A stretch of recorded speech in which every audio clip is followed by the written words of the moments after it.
In today's video, we're going to go over the two quiz questions from the prior video, a few cases of stroke, and two new cases. So one of the cases from the prior video was this image, and the question was, what is the sign and what kind of infection does it imply? And this is an example of the target sign. Now, this is not the most characteristic target sign. This centrally enhancing nodule should be a little more eccentric for it to be more classic for this infection, and this is an example of toxoplasmosis infection. The second question consisted of these two images showing the defect here and here. These are the most characteristic defects for this infection, and this is an example of the tunnel sign, which can be seen in aspergillosis. It's a type of worm infection that you can get from eating frogs or snakes. And again, this is the tunnel sign, and it's from the worm tunneling through the brain matter. All right, we'll move on to our stroke cases. So this is a patient who had acute onset left hemiparesis. And I'm going to scroll through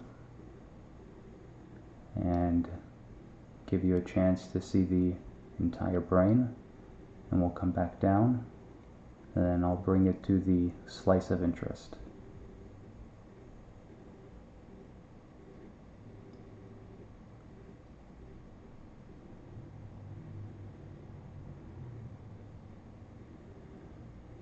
Again, this is a acute onset left hemiparesis, and these two slices here would be the slices of interest. And in this case, you can see a loss of the insular ribbon, also known as the insular ribbon sign.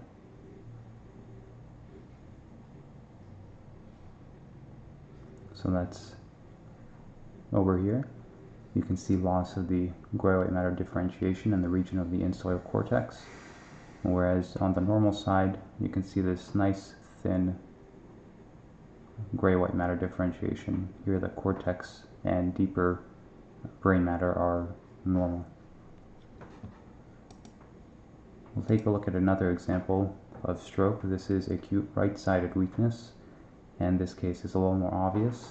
It's not just the insular ribbon sign, but you can see some loss of gray-white matter junction involving the left MCA territory.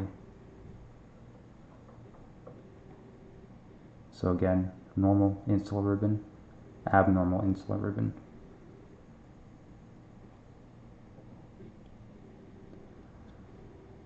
We'll move on to one more case of stroke, and this is another. You can see the insular ribbon is absent here.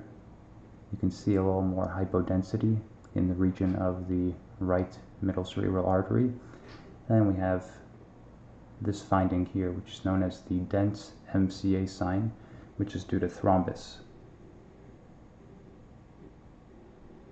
So I'll just scroll through the entire exam just so you can see it all.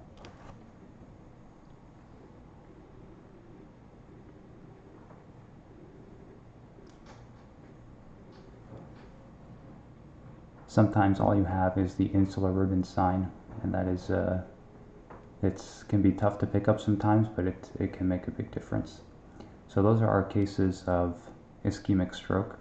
We'll move on to our new quiz cases. So I'll just go through the entire exam here. However, there is one main finding that I want to point out afterwards. So this is obviously a mixed density extraaxial fluid collection with postoperative changes to the skull. A little bit of pneumocephalus, subcutaneous emphysema, and scalp hematoma. A little bit of midline shift. Basal cisterns are patent. The finding I want to draw your attention to is these hyperdensities within the cerebellum, and there is a specific name for these. If you think you know it, then let me know in the comments below, and we'll move on to our final quiz case. This is a patient with neck stiffness, neck pain, pain with swallowing and some inflammatory changes of the pharynx for several days. So this is a lateral radiograph. Now we'll move on to the CT.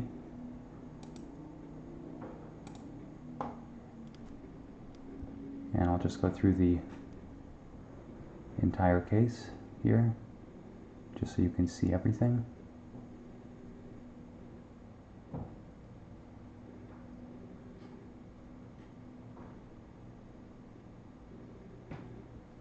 And then we'll also come back up.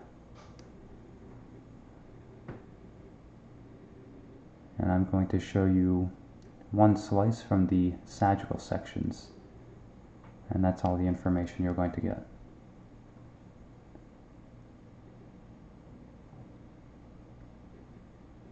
Okay? Okay, so with these images, you should be able to diagnose the patient. If you know the answer, then leave it in the comments below. That's the end of this video. If you have any questions or comments, again, just leave them in the comment section below and I'll try to address them. Thanks for watching. If you liked the video, give it a thumbs up, and if you want to see more, then just subscribe to the channel. Thank you.